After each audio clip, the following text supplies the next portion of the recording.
da Associação Médico Espírita de Ribeirão Preto, que é amiRibeirãoPreto.org. Todas as lives estão disponíveis lá. Quem assistir, gostar, quer passar para algum amigo, tá? Vão estar lá disponível. Eu vou escrever isso aqui no chat aqui, tá bom? Roberto, mais uma vez, meu irmão, Você obrigado. tem algum tempo para a gente Em torno falar? de Qual é 45 a Tá, 50 beleza. minutos. Tem Tá? debate depois ou não? É Tem só fala? perguntas, só Ah, perguntas. beleza. Tá bom? Ok, É com você, um grande abraço e boa sorte. obrigado.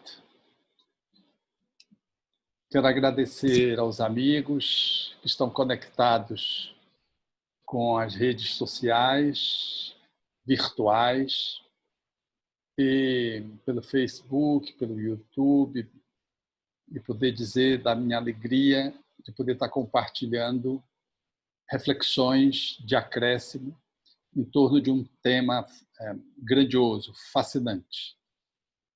Eu quero pontuar que nós não vamos fazer um aprofundamento sobre a patologia propriamente dita da esquizofrenia. Escolhemos por trás para tentar dar uma ênfase em assuntos que habitualmente não comparecem na nossa anamnese médica. Então, é importante que a gente possa olhar o que está por trás.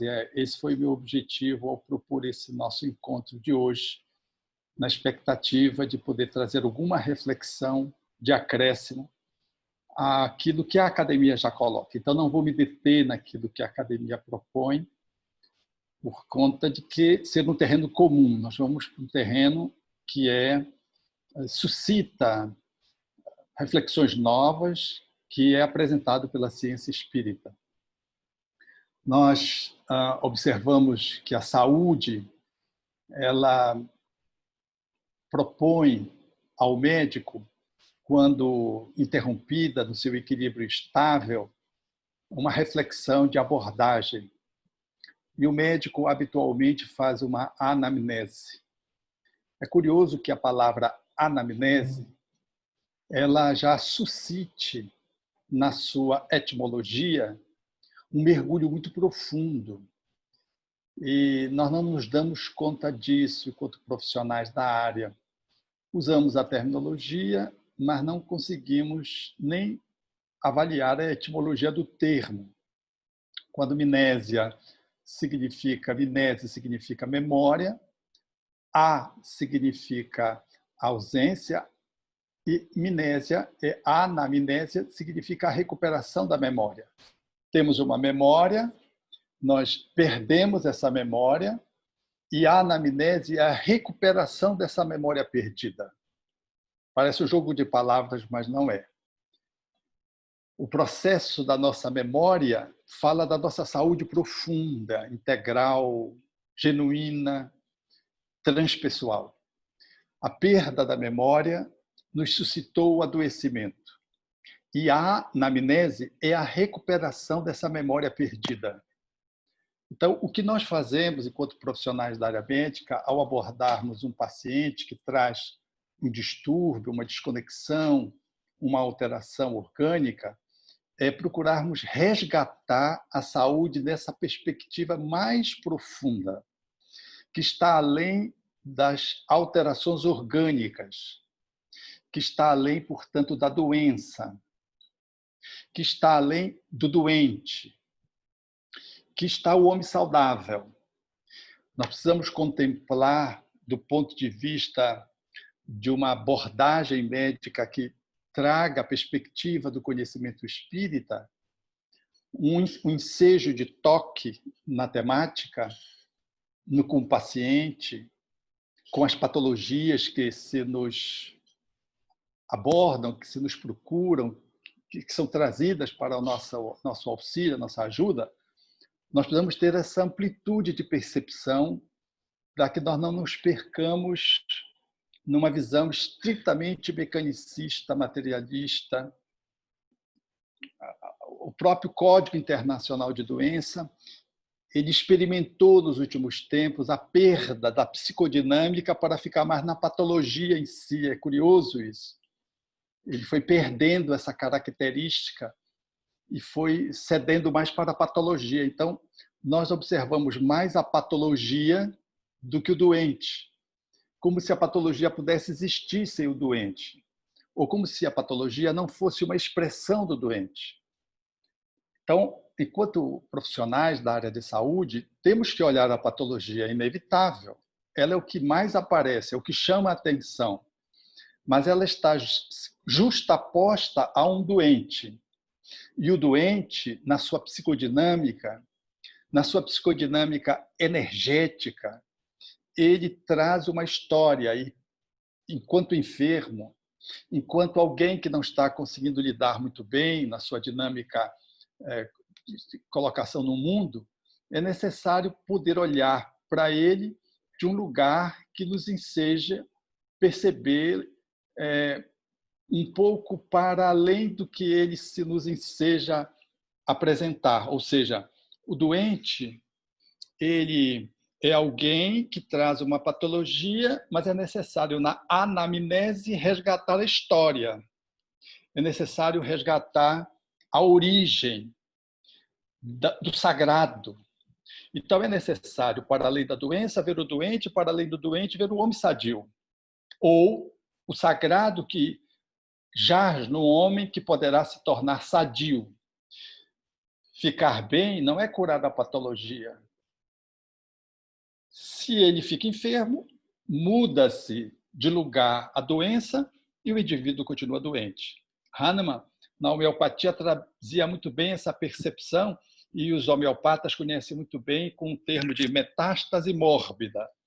É o ato de se pegar e se tratar da doença sem se considerar que a distonia ela é sutil, vem de alguém, vem do doente. E, com isso, a doença muda de lugar porque o indivíduo continua doente. Mas a perspectiva do olhar espiritista ela vai um pouco mais além, porque ela foca num âmbito de profundidade onde nós temos que lidar com a doença, contemplar o doente e buscar o sagrado. Se não buscarmos o sagrado, nós vamos ficar limpando gelo, como alguém que limpa a água de uma goteira sem subir para tirar a goteira. Então, é necessário ter esse olhar, um olhar que, por si só, já nos ensejaria a ser profundo, se olharmos sempre por trás da doença do doente. A psicossomática já avançou muito nessa direção, mas ainda é muito pouco para o tamanho que é essa linguagem da doença. É muito pouco para podermos só contemplar a hipótese da somatização. A doença ela é uma manifestação do ser. Ela comparece com uma exteriorização do ser. Mas o olhar espiritista, centrado numa abordagem muito profunda, não desconsidera o sagrado. E necessariamente tem que contemplá-lo, porque é impossível lograr, experimentar, restituir a saúde de alguém, a saúde biológica, física ou mental, sem contemplar as entranhas da fonte que gera a saúde genuína. Isso é anamnese, que eu estava tentando trazer enquanto a etimologia da palavra. Então, eu queria olhar para isso. Quando temos uma alteração do ponto de vista físico, por exemplo, no estômago, nós trazemos um distúrbio na área, por exemplo, da digestão, ali situada no estômago, e a tendência é o especialista cuidar do estômago, sim. Num olhar mais profundo, se analisa a estrutura do ser e o quanto aquela estrutura que se manifesta no estômago, ela traz uma linguagem de alguém que não está sabendo lidar, por exemplo, com o poder, ou que lida muito mal com a ansiedade. E essa ansiedade, no processo de somatização neurobiológica, faz o seu trânsito nos circuitos habituais e se somatiza, por exemplo, no estômago. Esse olhar já é um olhar que vai além, vê o estômago relacionado com o cérebro, conecta com a ansiedade, vê a estrutura daquele indivíduo que lida com poder e ansiedade de uma forma, às vezes, atrapalhada, se lança para uma perspectiva despótica, se lança para uma perspectiva submissa, e com isso ele se atrapalha e ele cria um circuito que se manifesta numa parte do corpo, mas que está na sua subjetividade e que cria todo um circuito neural e que fala no corpo físico, no último órgão em que ele se comunica, que é o estômago. Tratar o estômago é tratar o fim, a ponta do iceberg. Então, mas quando olhamos mais profundamente, nós vamos perceber que esse indivíduo traz, numa perspectiva espírita, a sua estrutura perispiritual, que reflete o seu corpo mental, que traduz um pouco dessa dinâmica como o espírito está se colocando no mundo. Não apenas como uma pessoa, como um espírito encarnado, como ele está se colocando no mundo. E aí vai se perceber que essa alteração que se estabelece e que se comunica no cérebro, ela vem de uma subjetividade que não é só ansiedade, quanto é uma palavra, ansiedade, ou poder, o exercício da vontade mediante a manifestação do poder. Essa circunstância subjetiva, ela mobiliza uma energia que se reflete no cérebro e que comparece no estômago. É bem como a homeopatia olha quando logra estabelecer a saúde do enfermo. A energia vital está alterada e ela manifesta-se do corpo como uma linguagem de sinais e sintomas, precisando ser contemplada para poder se oferecer um remédio para se reconstituir a harmonia da energia do indivíduo. Mas o que move a pessoa no uso do poder, que se manifesta como ansiedade tóxica, e que enseja o processo de alteração da energia e a somatização cérebro-estômago, essa perspectiva ela está num âmbito ainda mais profundo. E aí o Espiritismo vem e traz esse olhar. Pelo que eu adoeci aqui no estômago? E aí nós vamos fazer uma percepção que é de alta complexidade, porque é muito sistêmica e não dá para colocar só num lugar. Então, o estômago está vulnerável e se manifesta porque é um órgão de choque daquele espírito encarnado. É o lugar onde ele traz vulnerabilidade. E essa vulnerabilidade que ele traz aí tem a ver com a sua história de desconexão da sua memória profunda, da amnésia, da anamnésia. Então, esse movimento que o indivíduo faz é um movimento, portanto, de desconexão que não é só dessa existência, é também dessa existência. Na malversação da energia, com o uso do poder inadequado, que se manifesta com um conteúdo de ansiedade excessiva e que se somatiza do corpo numa área, mas numa área que fala do seu poder egóico, desta, mas não só desta. Fala de outras existências. Então, quando vai se fazendo um movimento da arquitetura do adoecimento do indivíduo, nós vamos descendo do material para o imaterial, do emocional na direção do psíquico na perspectiva da mente mais relacionada à transpessoalidade, e nós começamos a perceber que a arqueologia do processo do enfermamento ela é tão complexa que o órgão que fala do nosso adoecimento ele vem de distonias dessa e num processo cumulativo de outras existências. O que Allan Kardec falaria de causas atuais das aflições e causas anteriores das aflições que estão conectadas. Esse processo de interconexão demonstra que eu adoeço numa parte do corpo que me enseja, portanto, revelar de que naquele lugar eu tenho uma encrenca. André Luiz, através de Francisco Cândido Xavier, no livro Evolução em Dois Mundos, ele traz 2 páginas que a gente tem que ler juntas. Invasão microbiana e predisposição mórbida. São 2 páginas que, acopladas, elas dão uma boa percepção do nosso processo de adoecimento, desse processo etiopatogênico com que nós comunicamos as patologias. Então, ele fala exatamente dessas entranhas perispirituais que vêm da mente, das entranhas perispirituais, a vulnerabilização perispiritual, e a gente adoece numa parte do corpo que tem a ver com a nossa culpabilidade ou que tem a ver com as circunstâncias onde a gente se desequilibrou e tropeçou diante das leis naturais. Então, nós não adoecemos numa parte do corpo aleatoriamente.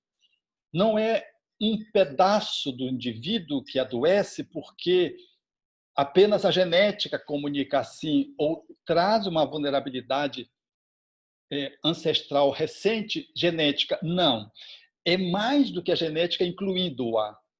Então, esse olhar me diz, portanto, de que o órgão que eu adoeço na fala de André Luiz é a parte que comunica a desconexão perispírito-corpo, a descontinuidade nessa interação, e que faz com que aquela parte do corpo fique sensível, vulnerável ao processo do adoecimento ou à invasão microbiana, que ele vai trabalhando nas duas situações. Então, o nosso adoecimento, ele traduz, portanto, um processo histórico, que é hoje e que é ontem, e que é impossível desconectar nesse olhar mais profundo da reencarnação. Sem a reencarnação, nós não lograremos olhar para a doença e entendê-la nas suas causas. Não lograremos perceber o que é que está nas motivações primeiras. Ficaremos apenas com uma fotografia e não com um filme. É necessário mergulhar no filme. Já que se fala hoje só em série, é necessário conhecer a série para se entender o último capítulo, aquele que fala do nosso adoecimento. Então, é nessa perspectiva que nós vamos dar-nos conta de que o indivíduo adoece aonde ele precisa crescer, de que a dor está onde o dom dele faleceu, e de que tratar uma pessoa é preciso vislumbrá-la de que naquele espaço escuro há uma luz que precisa brotar. Temos que ter um olhar como o do professor que vê a ignorância, mas vê a sabedoria dentro do aluno, que ainda é aluno, sem luz, mas há luz dentro desse aluno. Ele manifesta-se como um aluno pela ignorância, mas ele é um guru, ele é luz, ele é lucigênico, ele tem luz dentro dele. Então, o professor que só olha o não aprendido, ele vai ficar enchendo de coisas na cabeça do moleque, da criança. Como nós médicos enchemos de remédio, às vezes, para tentar restituir a saúde de alguém de fora para dentro. Mas um professor que vai no processo da educação, dessa visão mais profunda, do educar e na origem da palavra, que é o tirar de dentro, ele vai olhar que esse aluno não é um aluno pura e simplesmente um sem luz, ele é um guru que está embotado. E de que a arte não é suscitar coisas externas pura e simplesmente, é fomentar que venha lá de dentro a luz que jaz, mediante o processo da interação externo e interno numa movimentação dialética.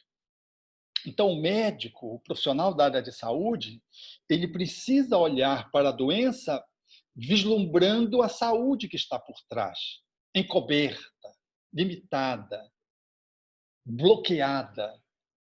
Não basta só tratar de fora para dentro, fazendo com que haja metástase mórbida na linguagem da homeopatia.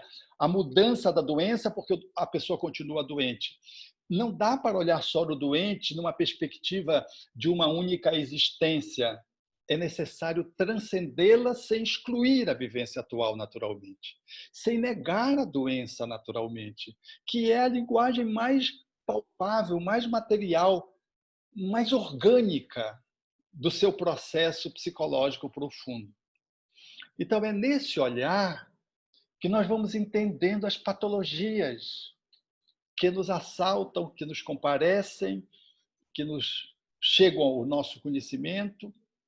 Como vi há bem pouco tempo, e eu quero pontuar isso para depois fazer as derivações necessárias de um quadro de espondilite anquilosante severo, suscitando um processo que deveria culminar com uma dispensa das atividades profissionais numa aposentadoria por invalidez, uma pessoa muito jovem, mas num quadro diagnosticado de uma forma correta, obedecendo o protocolo da análise médica de conformidade com os padrões nacionais e internacionais, tudo bem ajustadinho. E a pessoa caminhando para a última instância, depois de fazer as abordagens, silenciando a dor, na tentativa de silenciar a dor, caminhando para a pulsoterapia.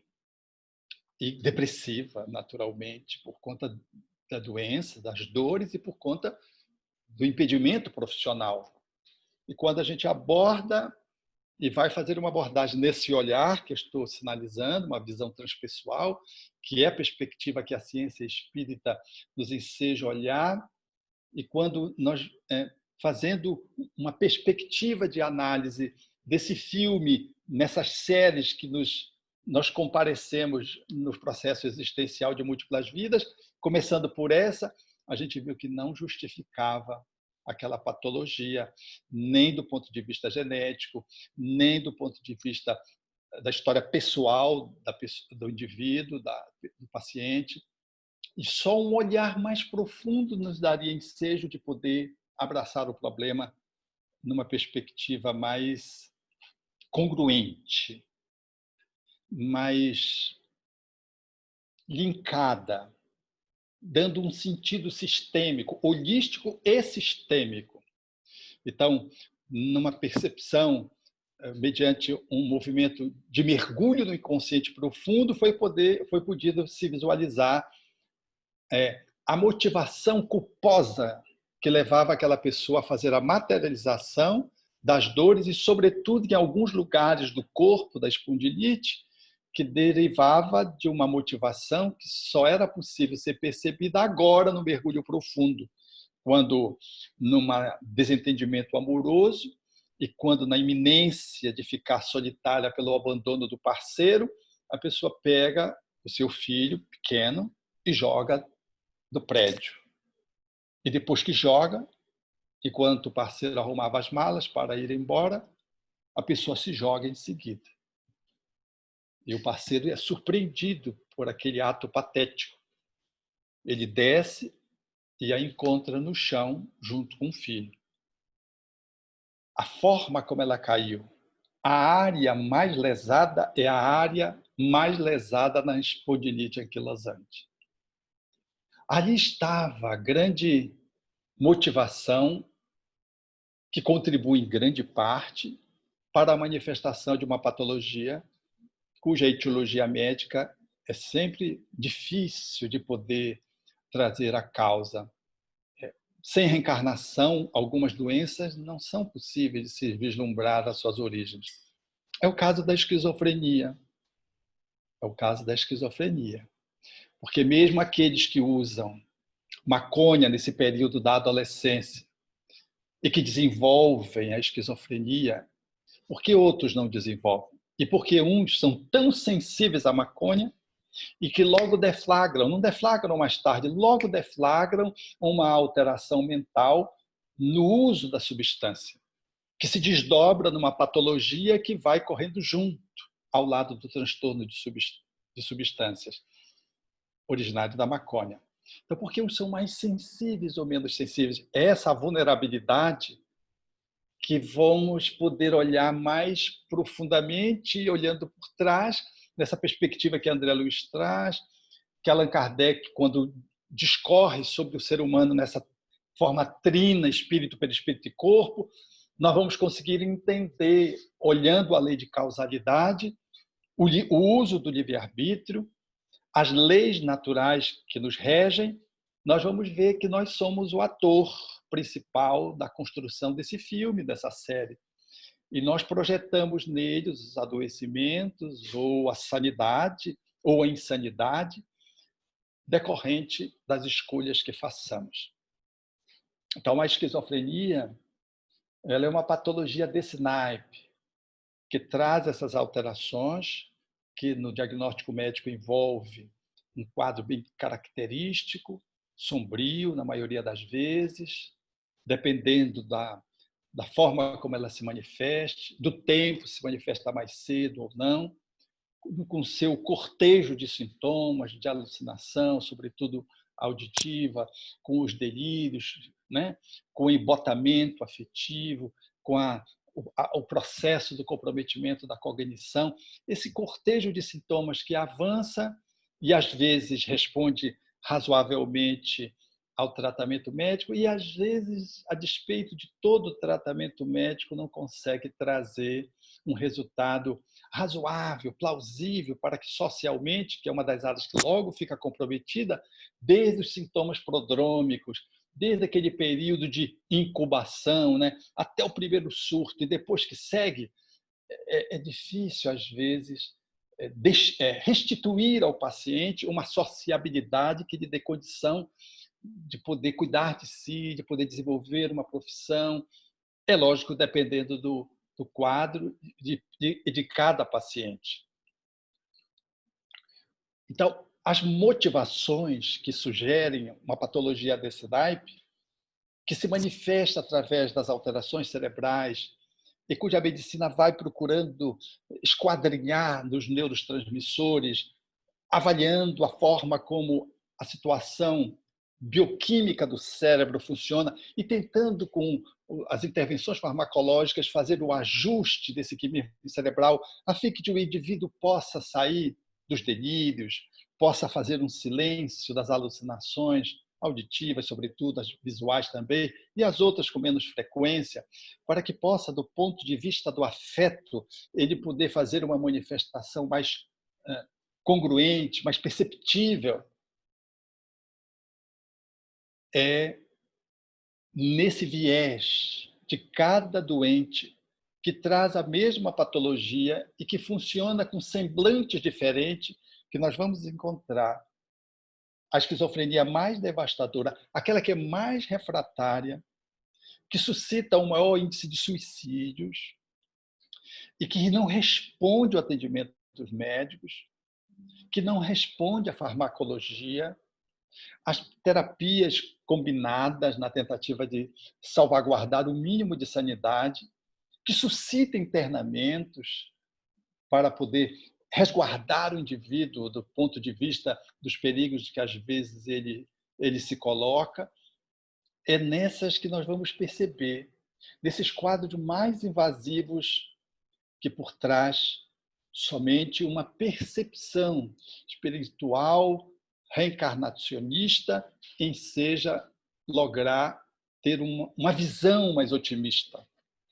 Porque é muito comum os pacientes trazerem, acompanhados dos seus familiares, eles vêm sempre na expectativa de que é uma interferência espiritual. Mas é assim, é o obsessor que veio e de que o indivíduo não tem esquizofrenia, há uma negação. É compreensível isso. É difícil para uma família aceitar um quadro de esquizofrenia porque lhe diz respeito, faz parte da sua história, está imbricado. E a nossa negação não é só sobre aquilo que nos acontece no nosso corpo ou do nosso psiquismo, é que acontece com aquele que a gente ama, com quem a gente está vinculado.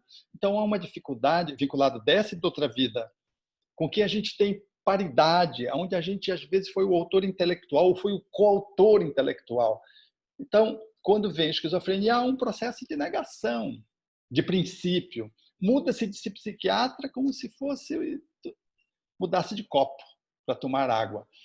E há uma tentativa, quando se chega no médico que tem uma visão espiritista, ou quando se leva o paciente ao centro espírita, de tentar encontrar a afirmativa que venha ao encontro da expectativa dos familiares.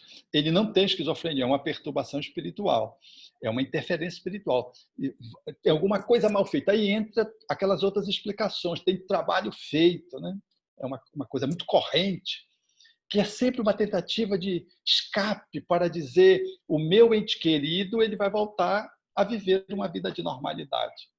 Então, eu acompanho muitos pacientes do ponto de vista terapêutico, do ponto de vista psicoterapêutico, e vejo a dificuldade que é do familiar engolir de que o seu filho, o seu irmão, o seu esposo, ele tem aquele diagnóstico que o psiquiatra conferiu, que é um diagnóstico de esquizofrenia.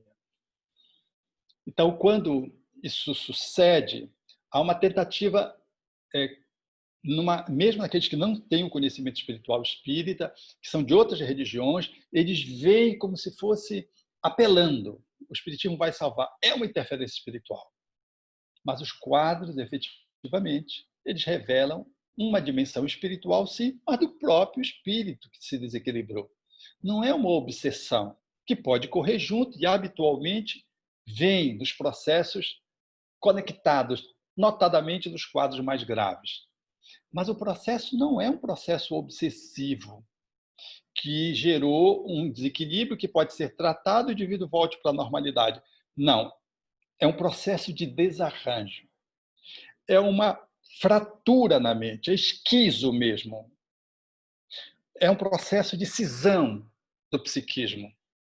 É o próprio espírito que enfermou, se desconectando, portanto, das leis de amor e foi perpetrando crimes.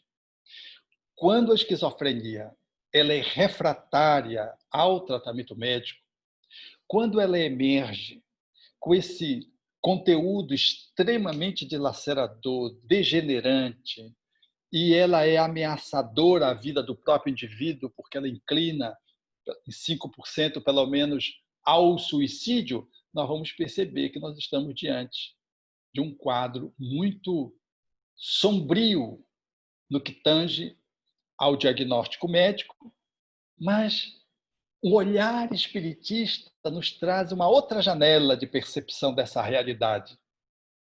E nós tivemos a oportunidade de viver essa experiência ao longo do ano que passou, durante aproximadamente 11 meses, fazendo um trabalho especificamente com os doentes esquizofrênicos refratários ao tratamento médico. Especificamente esses. Num trabalho de vibração espiritual, semanal e nominal. E é encantador de ver como as leis de amor funcionam, sem nenhum sadomasoquismo. Mas de perceber, olhando a história daqueles espíritos, na narrativa dos obsessores que cursam secundariamente, incrementando o quadro da esquizofrenia, tornando-o refratário. Esses trazem, portanto, na dimensão da sua própria história, a multiplicidade de vivências de malversação do uso do seu livre-arbítrio. Ou seja, crimes repetidos, hediondos repetidos. Não é repetidos numa vida, são reencarnações se estabelecendo um movimento de reincidência. Alguns com quadros milenares de repetição. E o que mais me intrigou e, ao mesmo tempo, me deixou pensativo do ponto de vista de olhar essa dinâmica com que os bons espíritos enxergam as patologias tão graves como essa que a gente está cuidando numa pesquisa, porque isso faz parte de uma pesquisa que estamos fazendo, ela está na fase final de coleta dos dados e está para o processo de publicação, é ver o olhar dos espíritos terno, fazendo menção de que não eram monstros, de que eram filhos de Deus como nós que estão voltando, estão fazendo o caminho de volta. Não eram seres que deveriam ser escorraçados do universo, destruídos do universo, seres infernais, porque algumas das sessões que nós participamos, era natural ver no final da sessão um alquebramento dos membros do grupo de tanta maldade, de tanta crueldade. E é natural que quando você vê crueldades cometidas, especialmente quando tem requintes de sadismo e que envolve crianças, por exemplo, você pense nos seus filhos. Então, viver aquelas experiências narrada pelos inúmeros obsessores, inúmeros, não é um obsessor, inúmeros obsessores que coparticipam da patologia daquele enfermo, porque fazem parte satelicamente de tudo, satelizando aquela patologia, e eles compõem a patologia juntos num sistema de ódio, de poder perceber de que aqueles companheiros na perspectiva dos benfeitores, eles estão fazendo o caminho de volta.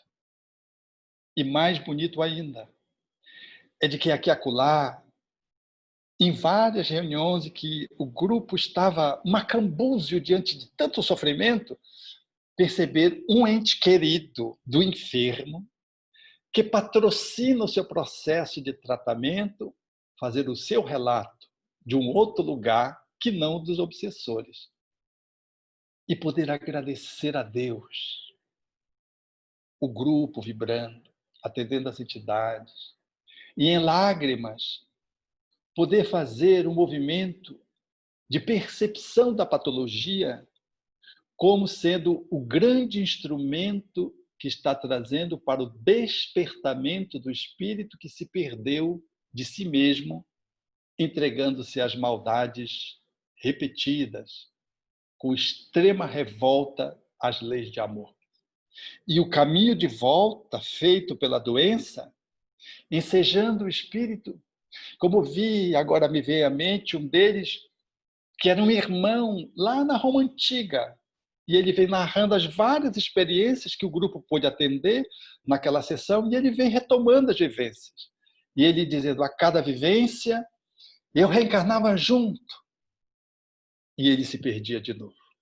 E ele foi atolando, atolando. E diz o Espírito no final, mas agora, e começou em lágrimas a dizer, eu estou vendo meu irmão voltando. E fazendo uma fala que se contrapunha a toda aquela maldade, com tanta ternura, porque os obsessores, naturalmente, cristalizados nas várias situações de que foram vítimas, eles narram só as crueldades. Mas aquele irmão, vendo o processo de retorno através da patologia, ensejava poder perceber que aquela circunstância existencial patológica era um processo de cura. Faz parte do processo de cura. Veja que eu não estou aqui dizendo, e eu quero que fique bem claro aos internautas, que nós não estamos negando os remédios, o tratamento psiquiátrico, e nem fazendo enaltecimento do sadismo, nem do masoquismo. Nada, longe disso.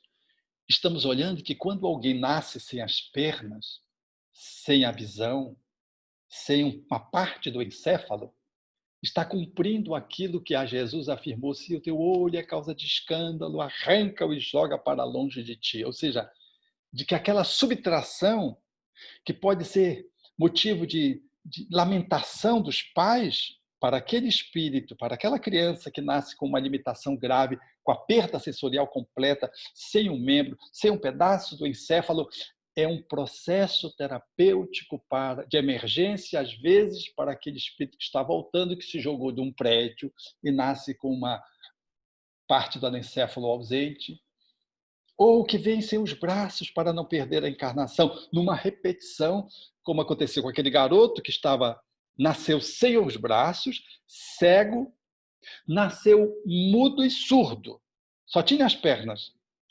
E a mãe leva o Chico, dizendo, Chico, os médicos estão querendo amputar as pernas.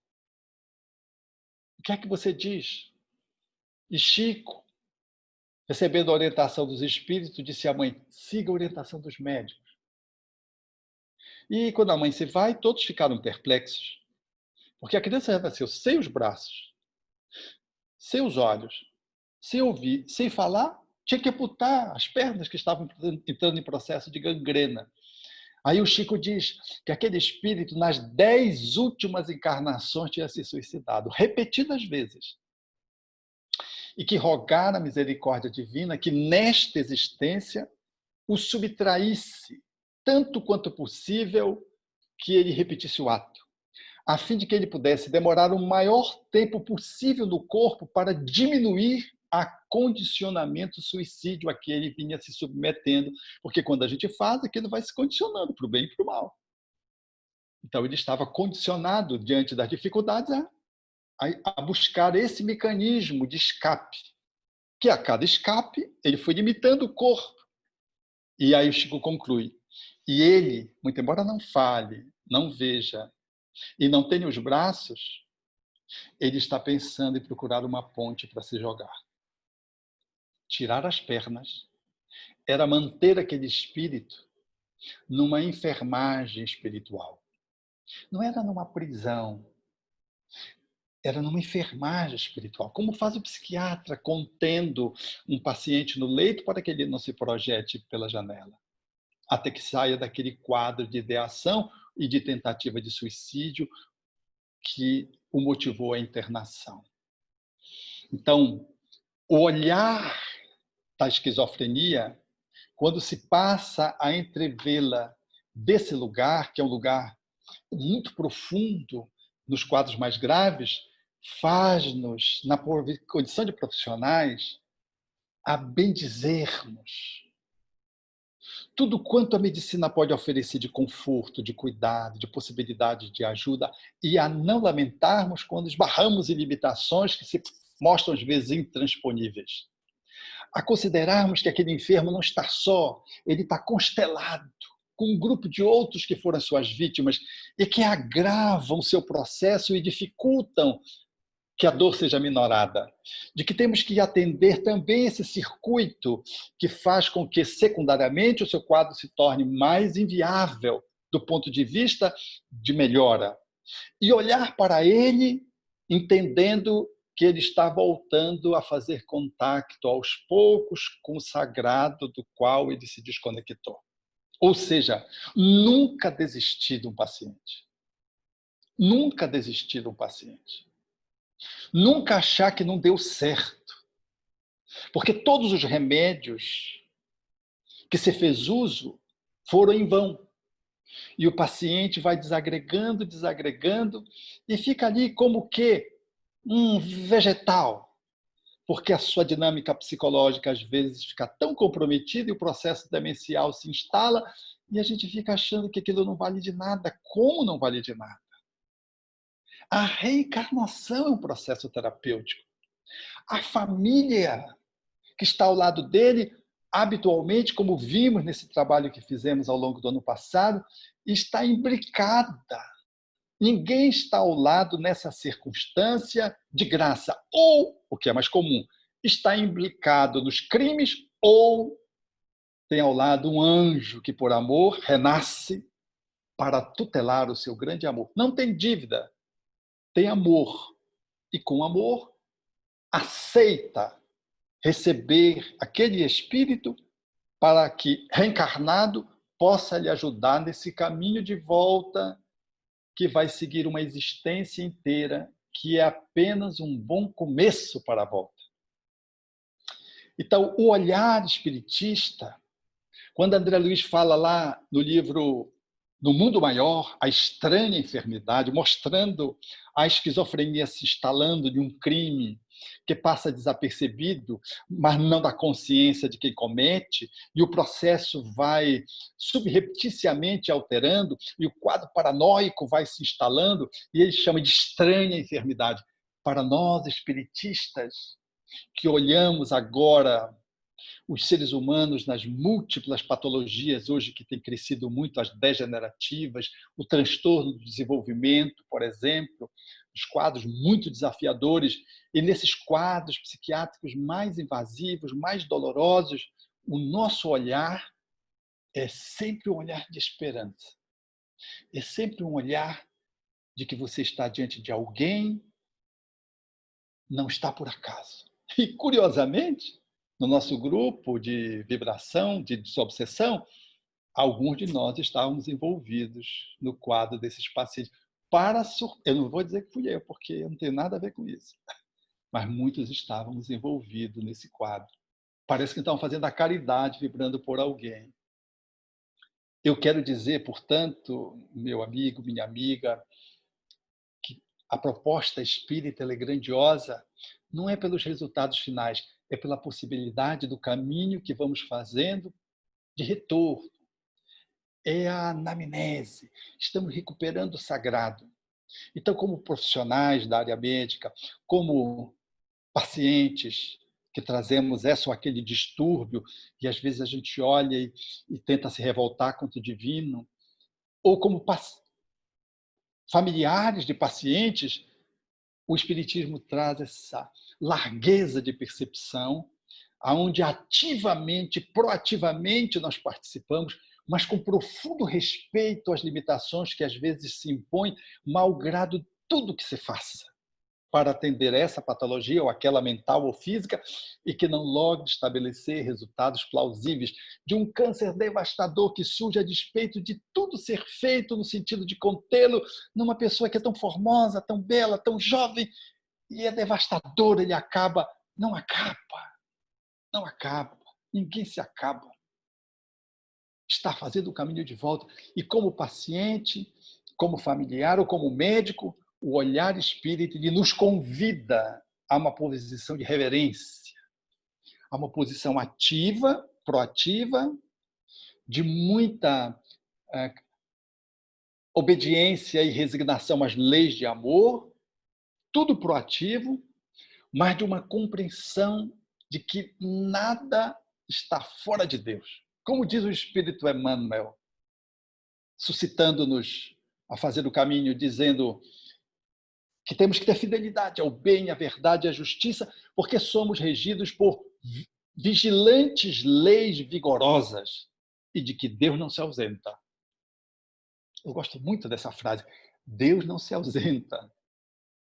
Então, nós que somos chamados a vivermos essa experiência na posição de um doente, na posição de familiares ou na posição de profissionais, médicos ou não, profissionais da área de saúde, precisamos ter essa percepção de que por trás de qualquer patologia mental ou não, há uma história que está sendo reescrita e de que você está sendo o protagonista, seu paciente, você é o familiar que está compondo como o ator que faz o contraponto com o ator principal, e você, médico, às vezes está implicado na série.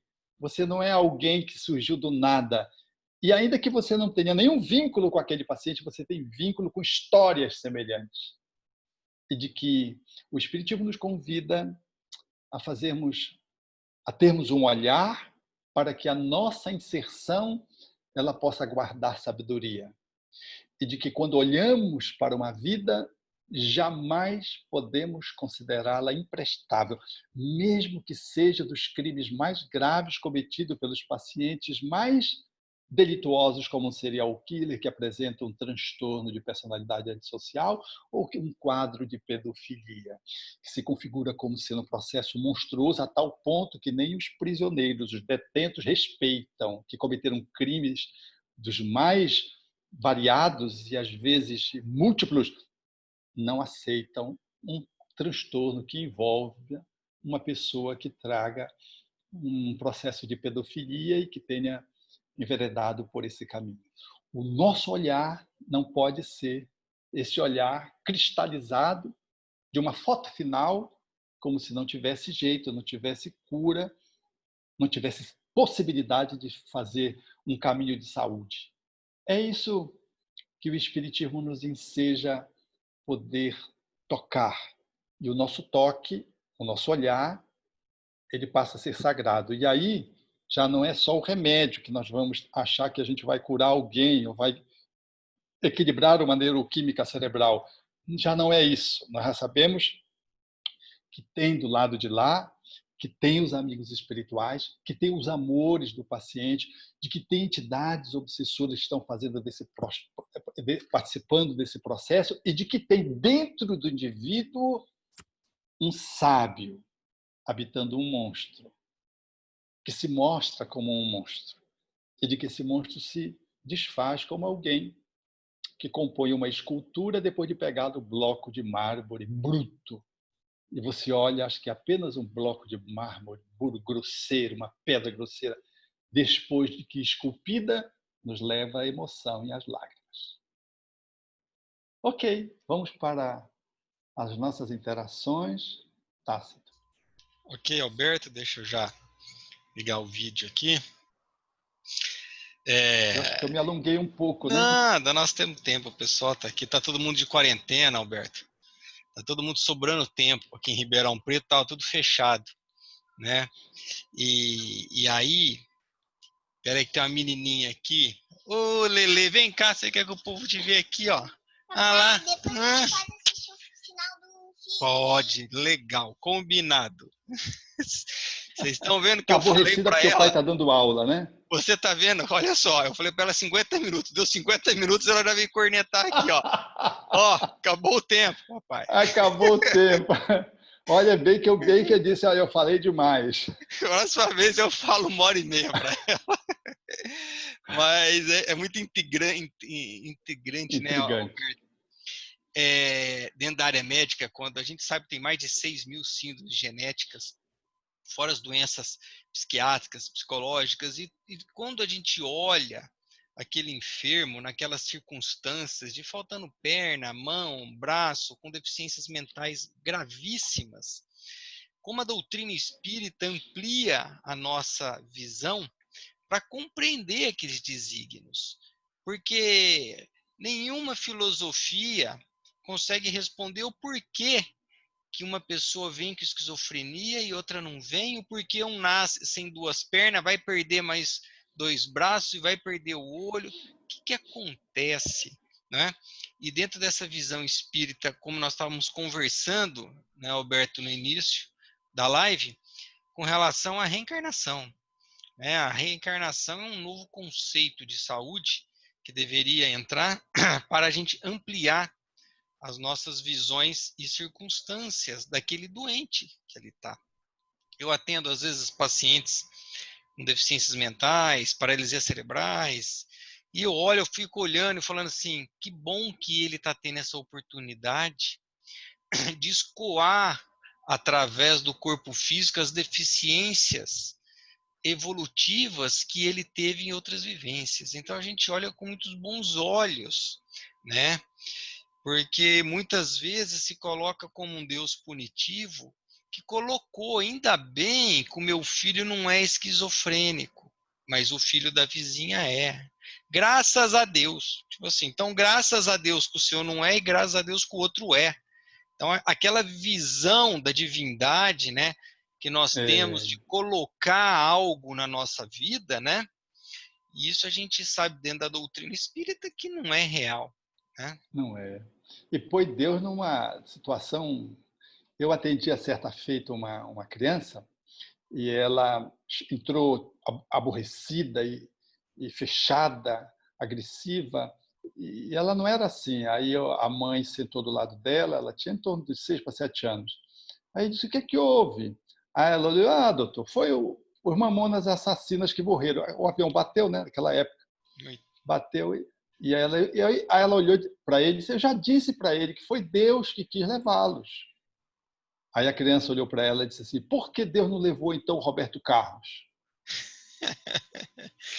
Então, essa culpabilidade, né, que vai já colocando nos pequenininhos, e é muito interessante, né, essa visão de tudo que a gente vai introduzindo, e tem que tomar cuidado, porque é pelas entrelinhas mesmo.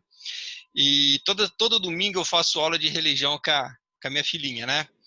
E ela estuda numa escola católica. E essa semana teve a historinha, tem um filminho de Davi e Golias, né? Que o forte, o fraco, né? E como Davi tinha muita fé, aí ele jogou a pedra e matou Golias. Aí eu tive que deturpar toda a história. Primeiro falar para ela que nunca se deve agredir ninguém, porque não está certo você jogar a pedra no outro, não é? E não é por causa da fé. Então ele morreu porque ele não tinha fé e o outro tinha fé. Então quem não tem fé merece morrer. Né? E quantos de É nós que verdade. estamos aqui e não temos fé? Então nós estamos aqui num ciclo evolutivo. É Né? verdade. Então você vê que até as historinhas bíblicas a gente tem que ir moldando na criança porque ela acha correto de repente jogar pedra no outro. Até a E aí musiquinha. aí a gente não se admira de perceber hoje quantos jovens ou é agnóstico ou é materialista. Eu fico impressionado de ver essa pandemia de agnosticismo e de materialismo entre os jovens. E eu acho que entra um pouco por aí, né? essa forma com que a gente apresenta a Deus, ela é tão precária, ela é tão insuficiente, ela é tão injusta, porque não inclui a reencarnação, porque coloca Deus como um ser arbitrário, né? Eu acho que Kardec tinha muita razão quando coloca a primeira palavra do alfabeto divino é o amor, a segunda é reencarnação. Não dá para entender a vida, a doença, Deus, a saúde, se nós não conseguirmos colocar reencarnação. O amor fica comprometido e Deus e sua justiça não fazem sentido. Então, eu penso que hoje os jovens muitas vezes rejeitam a religião muito por conta da forma como você mesmo estava trazendo, como é apresentado a divindade, né? A divindade é apresentada de uma forma precária. Então, é Deus que quis esquizofrenia, é Deus que levou na Covid o seu pai. É complicado isso, muito complicado. E as pessoas não sabem como dizer, como explicar também, né? Elas ficam numa saia justa. Aí jogam para Deus. Joga para Deus, muitas vezes doenças neoplásicas, por exemplo, a pessoa adquire e quem é o culpado? É Deus. Então, se queira ou não queira, eu entro numa antítese aonde eu tenho que amar a Deus acima de todas as coisas. As religiões ensinam isso. E, ao mesmo tempo, eu tenho raiva de Deus porque ele me deu o câncer. Então, você gera aí um conflito. Isso diminui muito a fé e o entendimento das pessoas. E dentro dessas historinhas que eu venho acompanhando com filhos pequenos agora, a gente vem acompanhando até as musiquinhas. A gente tem que orientar, por exemplo, tirei o pau no gato. Eu falo para ela, não pode atirar o pau no gato, é feio. Né? E é coisa que nós aprendemos, de jogar pedra, de atirar o pau no gato. Né? Então, são coisas que hoje a gente tem que, desde os pequenininhos, ir moldando, né? E tirar esses vícios que a gente vem trazendo e a culpabilidade de Deus em tudo que acontece. Né? Quando tem o ditado, né? Deus ajuda quem cedo madruga, né? Na verdade, quem cedo madruga se ajuda. Né? Deus ajuda todo mundo. Né? É verdade. E esses fatos de doença, o Espiritismo vem muito elucidar, né, e consolar, porque a hora que você tem um entendimento por que aquele filho tem um problema, o porquê para que aquela pessoa tem uma deficiência física, você vai compreender melhor. Né? É verdade. E aí tem condições de fazer um movimento de manejo, sobretudo se você é parte daquela encrenca, que são as pessoas que mais se revoltam, né? Porque elas estão ali juntos no processo expiatório e às vezes não aceitam isso e se revoltam, né? Outro dia eu estava conversando com meu neto, né? Meu neto, ele no impulso, né? Que pequenino. E eu vou me jogar. Aí eu jogar do prédio, né? E aí eu peguei, num dado momento, estava no outro momento na cama, olhando. Aí peguei e mostrei algumas pessoas que traziam a ausência de membros, né? Eu disse, olha, esse aqui se jogou de um prédio, olha aí, ficou aí sem a cabeça, sem a cabeça, sem o braço, sem a perna, e fui fazendo assim. Aí comecei a falar de reencarnação para ele. Aí um dia ele estava almoçando comigo, no outro momento já, aborrecido, que tinha feito uma tolice. Aí ele me olhou e disse assim, vamos jogar do prédio. Aí ele lembrou da história, naturalmente. Ele me olhou e disse assim, vou nascer sem cabeça, vou nascer sem pé, acho que até sem cabeça ele ia nascer. Aí eu comecei a rir, porque eu vi que o ensino ficou. Né? Ele disse, me olhou, lembrou, naturalmente, só que ele exagerou, que eu não tirei a cabeça, né? Mas ele tirou a cabeça. Eu vou nascer sem braço, vou nascer sem mão, vou nascer sem cabeça. Aí eu comecei a rir. Eu digo, rapaz, o espiritismo é muito bom, porque de qualquer forma a gente vai explicando e não tem como... e você vai explicando de formas naturais, né? Eu lembro quando eu estive até lá no hospital psiquiátrico, lá em Belo Horizonte, Roberto Lúcio, né? E lá tinha um esquizofrênico completamente alucinado. E eu conheci esse esquizofrênico. Mas muito difícil. Ele não olhava pra gente, andava meio, dava até medo de chegar perto, porque você não sabe a reação que ele vai ter Isso, aquilo. o dia que ele estava, né? E ele andava para um lado, para o outro, né? E aí o Roberto falou assim, Tasto, você lembra uma historinha que eu te contei? Esse paciente aqui, ele olhava para mim e falava assim, eu só respeito você porque tem estrela. E ele só obedecia o Roberto. Porque ele falava que o Roberto tinha estrela no ombro, estrela no ombro, estrela no ombro. E o Roberto nunca entendeu isso. Numa reunião mediúnica, veio um espírito ali da casa e explicou que aquele esquizofrênico foi um nazista que matou muitas pessoas. E estrela no ombro, quem tem estrela no ombro? General. Ele respeitava o Roberto, que é o diretor clínico do hospital, que seria o general na visão dele, né?